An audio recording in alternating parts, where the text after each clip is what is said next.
हरे कृष्णा। इस वीडियो में हम सुनेंगे पुत्रदा एकादशी व्रत कथा। पुत्रदा एकादशी का व्रत भगवान श्री विष्णु को समर्पित एक अत्यंत पुण्यदायी व्रत है। यह व्रत विशेष रूप से संतान सुख की प्राप्ति और वंश की वृद्धि के लिए किया जाता है। प्राचीन काल की बात है, भद्रावती नाम की एक प्रसिद्ध और समृद्ध नगरी थी। उस नगरी पर राजा सुकेतुमान राज करते थे। राजा अत्यंत धर्मपरायण, सत्यवादी और प्रजा के हितैषी थे। उनकी प्रजा उन्हें पिता समान मानती थी। राजा की पत्नी रानी सैव्या भी अत्यंत पतिव्रता, दयालु और धार्मिक स्वभाव की थी।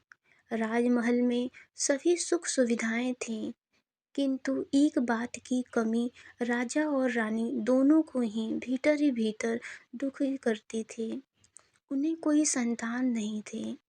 राजा प्रतिदिन दान पुण्य करते, ब्राह्मणों को भोजन कराते और यज्ञ करवाते थे, फिर भी उन्हें संतान सुख की प्राप्ति नहीं हो रही थी। समय बीतता गया और वृद्धावस्था निकट आने लगी। राजा को अपने वंश और राज्य के भविष्य की चिंता सताने लगी। एक दिन अत्यंत दुखी होकर राजा सुकेतुमान वन की ओर निकल पड़े। वन में भ्रमण करते हुए उन्होंने अनेक ऋषि मुनियों को तपस्या करते देखा।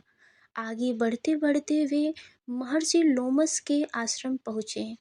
राजा ने आश्रम में प्रवेश कर ऋषि को साष्टांग प्रणाम किया। महर्षि लोमस ने राजा को प्रेम पूर्वक उठाया और उनके आने का कारण पूछा। राजा ने कहा, हे मुनिवर, मेरे पास सब कुछ है, परंतु संतान न होने के कारण मेरा जीवन अधूरा है। कृपया इस दुख से मुक्ति का उपाय बताइए। महर्षि लोमस ने ध्यान लगाकर राजा के पूर्व जन्म के कर्मों को देखा और कहा, हे राजन, पूर्व जन्म में तुमसे एक भूल हुई थी, उसी कारण तुम्हें संतान सुख का अभाव है। परंतु यदि तुम श्रद्धा से पौष मास की पुत्रदा एकादशी का व्रत करो तो भगवान श्री विष्णु तुम्हारी मनोकामना अवश्य पूर्ण करेंगे। राजा ने महर्षि के चरणों में प्रणाम कर आश्रम से विदा ली और नगर लौट आए।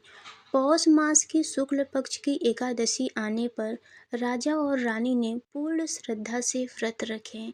उन्होंने अन्न का त्याग किया, दिन भर भगवान विष्णु का नाम जप किए और व्रत कथा का श्रवण किए। रात्रि में भजन कीर्तन और जागरण किए। भगवान श्री विष्णु राजा की भक्ति से अत्यंत प्रसन्न हुए।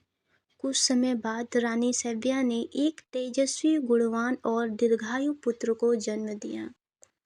पूरे राज्य में आनंद और उत्सव का वातावरण छा गया। राजा की आंखों में खुशी के आंसू थे। राजा ने समझ लिया कि यह सब पुत्रदा एकादशी व्रत का महात्म्य है। उन्होंने जीवन भर इस व्रत का पालन किया और प्रजा को भी इसका महत्व बताया। तभी से पुत्रदा एकादशी का व्रत संतान प्राप्ति, वंश वृद्धि, परिवार में सुख शांति के लिए अत्यंत फलदायी माना जाने लगा। जो भी श्रद्धा और नियम से यह व्रत रखता है, भगवान श्री विष्णु उसकी सभी मनोकामनाएं पूर्ण करते हैं। जय श्री हरि विष्णु। यदि आपको यह वीडियो अच्छी लगी हो तो इसे लाइक करें, शेयर करें और चैनल को सब्सक्राइब जरूर करें।